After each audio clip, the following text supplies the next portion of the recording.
একদিন এক বৃদ্ধ গাছতলায় বসে বিশ্রাম নিচ্ছিলেন। হঠাৎ তিনি দেখলেন একটি পাখি তার বাচ্চাকে খাওয়ানোর জন্য একটানা খাবার সংগ্রহ করে যাচ্ছে। বৃদ্ধটি ভাবলেন, যে পাখি নিজের বাচ্চার জন্য এত কষ্ট করতে পারে, আমরা মানুষ হয়ে কিভাবে অন্যের দুঃখ কষ্ট দেখেও চুপ থাকি।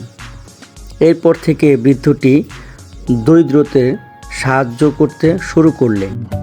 আমি চাই আমার এলাকায় কেউ যেন কষ্ট দুঃখ না পায়। এ নাও, সবাইকে কিছু টাকা দিলাম, যার মতো কিছু লালন পালন করে চলবে। কষ্ট কর।